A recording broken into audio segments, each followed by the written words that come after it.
sino ang tunay na baliw. Posibleng baliw. Pero tayo ba ay nasasaktan sa mga ginawa niya? Noong naglabas siya ng video at nagsabi na tayo mga buhaya, a few days after that, I talked to him. Sinabi ko sa kanya, huwag kang maglabas ng ganyan. Huwag mo sabihin na tayong lahat ay buhaya dahil ikaw ay isa ring congressman. Sinasabi mo rin na buhaya ka. Ngayon, paano yung mas mabigat na mga nakasira talaga ng imahe natin? Yung mga talagang nagnakaw. Yung rason kung bakit tayo tinatawag na congressman ngayon. Na tayo daw ay nagnanakaw sa mga flood control programs.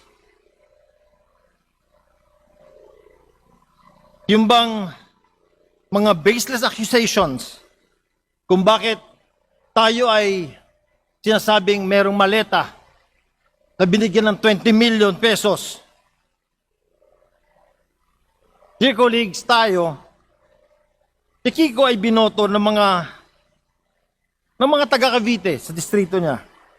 Hayaan natin na sila ang magtanggal sa kanya by not voting for him in the coming elections. Dear colleagues, let us examine ourselves. Tayo ba ay talagang napakalinis? Tayo ba ay hindi rin baliw pa minsan-minsan? Meron din naman tayong mga colleagues dito na gumagamit ng social media. Kung ano-ano sinasabi sa atin. Minumura rin tayo paminsan-minsan. Diba? Discipline him. Reprimand him. Suspend him as much as you want. But for us to take him out, let us not put this action of expulsion in our own hands. Let the people of Cavite in his district decide for him and not us for these reasons. 4th District Representative Francisco Kiko Barsaga. Ito ay matapos pagtibayin ng report at rekomendasyon ng House Ethics Committee na expulsion dahil sa paglabag sa panuntunan ng Kamara at Code of Conduct for public officials and employees ng bagitong kongresista. Sa pamamagitan nito ng botong 265 pabor, 14 na tutol at 8 abstentions. The formal investigation revealed substantial evidence that Representative Barsaga engaged in a pattern of highly disruptive, discourteous, and disorderly behavior that directly obstructed plenary sessions and desecrated parliamentary solemnity. Kabilang sa mga sumuportang mapatalsik si Barsaga ay ang anak ng namayapang dating congressman na si Romeo Acop dahil sa anya'y matitinding paninira na binanggit nito laban sa kanyang ama. Today, with great conviction, I state to Kong Kiko Barsaga that your legacy of ineptitude, irresponsibility, and disrespect would indeed serve as a lesson to the entire Filipino people and to your colleagues in the House of Representatives that we deserve competent leaders. The House of Representatives is not a playground where whims prompt the work that we are. Ng Blue Ribbon Committee sa pagdinig bukas si dating House Speaker Martin Romualdez. Imbitado rin ng 18 nagpakilala dating umano bagman ni dating Congressman Zaldico. Kinumpirma ni Blue Ribbon Committee Chair Senator Pia Cayetano na naipadala na ang mga imbitasyon kay Romualdez at sa mga umunoy bagman. Umaasa raw ang komite na makikipagtulungan ang mga inimbitahang individual. Isa si Romualdez sa itinuturong nasa likod ng flood. They're calling for the resignation of Senate President Alan Peter Cayetano while inside the Senate. Not only that, bakit ang ingay-ingay nila ng pag-resignin yung Senate President ngayon na si Senator Alan Peter Cayetano? Pero bakit ang tatahimik ninyo sa nakawan sa gobyerno? BBM resign. Diba? Ipinaparesign nyo si Alan Peter, pero never kayo nagsasabi na BBM resign. Exactly. Diba? Diba? Na si BBM naman ang punot dulo nitong mga nakawan na ito. Sabi, Diba? kung ganyan naman kayo na ayaw nyo naman sumigaw ng BBM resign, ganito na lang. Tayong lahat, sabay na lang tayo, magsigaw tayo ng snap election na lang. Oh, di ba? Oh, eto. Sige, snap election na lang, pati senador. Oh, yung national offices kasi ang congressman local yun eh, di ba? Local yun. President, Vice President, lahat ng senador, snap election tayo. Lahat tayo sigaw ng ganun para fair. Oh, di ba? Tama. Snap election din yung pati ang posisyon ng Vice President. Oh, open lahat. Kaya para naman po, fair naman po na ang problema talaga natin ngayon, ay ang corruption, inflation, Diyos ko, smuggling. Magandang araw, Pilipinas! Sa dami ng ingay sa politika, sa dami ng opinyon sa social media, May isang tanong na gusto nating sagutin. hindi propaganda, Hindi chismis, katotohanan. Dito walang iwasan. Walang paligoy-ligoy, Sa totoo lang. Yan, mother. Yan na, ha? Aba, ang outfit natin, ready. Sanang, galing ka ba sa exercise, sa boxing, or bumalik ka na dun sa iyong ano? The Queen of Bardagulan is in the house. Diba? Pero mother, sabi mo parang UP, ano ba yan? UP colors ito, Kati. Alam mo, kaya ko na lang to nilabas kasi pumayat na ako. Oo nga. Oh, di ba? Oh, look at the face. It's di ba? getting smaller. Thank you kay Dr. Baker, ha? Oo nga, Dr. Baker, maraming salamat sa palibreng, ano yun? Yung drip. Collagen drip. Oo. Oh, Kati, anong topic natin ngayon? Alam ko na ang mother. topic. Sure yun, di ba? Yung oo. pag-aresto kay Senator Jinggoy Estrada. Oo, mother, parang halatang-halata, no? Parang yung halatang-halata ako sa akin, yung halatang-halatang pinipigilan ang flood control.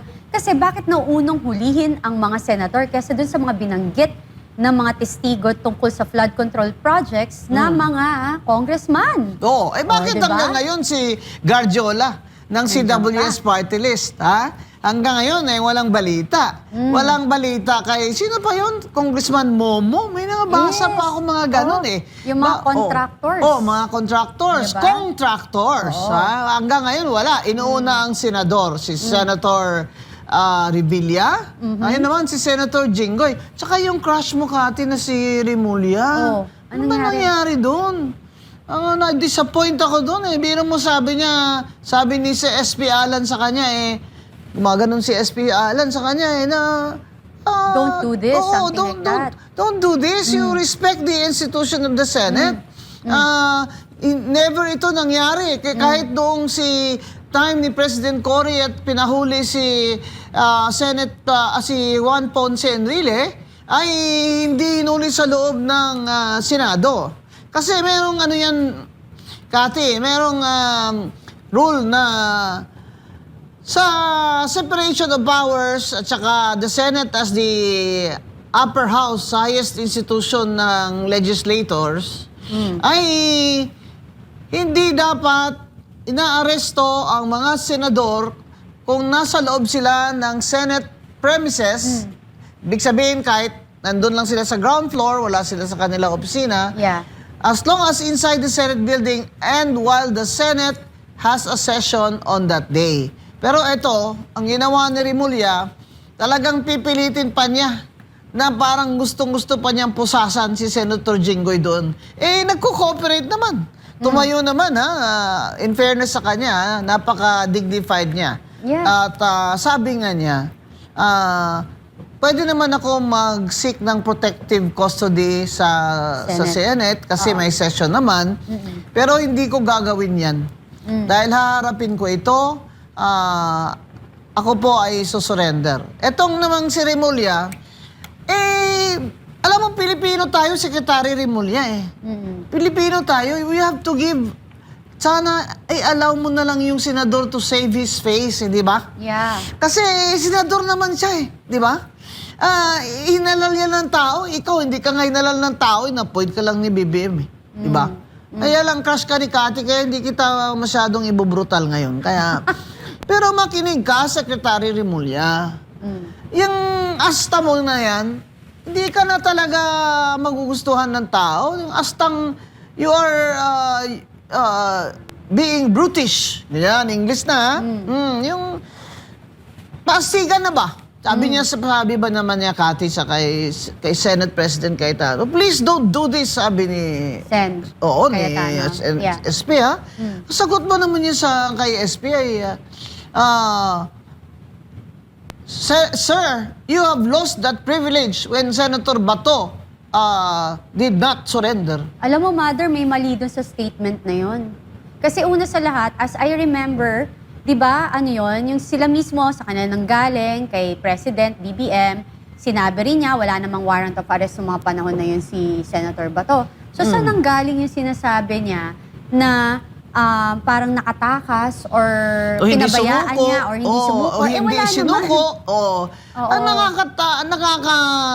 Ang inconsistent ka, Secretary Rimulya. Kasi pumunta ka pa sa Senate, sinabi mo naman na wala namang warrant eh. Correct. Tapos ngayon sasabihin mo sa Senate President Cayetano, you lost that privilege when Bato did not surrender. At saka, Secretary Rimulya, ikaw hindi ka abogado Kaya, hindi pwedeng palampasin dahil alter ego ka ni BBM Secretary ka eh.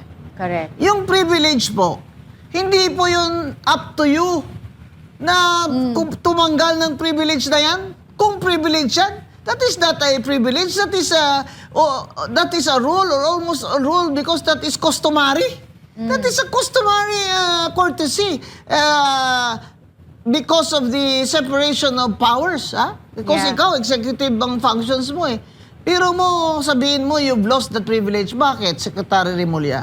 Ikaw ba nagbigay ng privilege na yan? Kaya ikaw ang pwede ring bumawi? Exactly. Hindi po kayo pwedeng bumawi ng privileges at rights namin. Dahil kung yan po ay nasa batas, di po ba? At yan po ay nasa prinsipyo ng demokrasya, hindi po ninyo yan basta-bastang mabawi sa amin. Kaya ayaw na ayaw ko yung sabi mo, you lost that privilege when you're... Alam mo, nagpapa-presidential effect itong si Rimulya, si John Vic eh. Alam mo, hindi na. Wag, sinabi mo na walang warrant of arrest si Estrada. Ngayon, sasabihin mo na you lost that privilege when Senator Si Bato. Bato, When yes. Senator Bato de la Yes. Rosa did not surrender. Okay, Paano, okay lang, Mother, kung talagang nung mga panahon na yun nga is yung may talagang, ang tawag to, warrant of arrest. Wala diba? naman eh. Si Trillanes lang daw ang may hawak ng warrant of arrest eh. Oo. Tsaka, tingnan mo naman yan kung talagang pipilitin nila ni Senate President Cayetano, pipilitin ipasok sa kwarto si Senator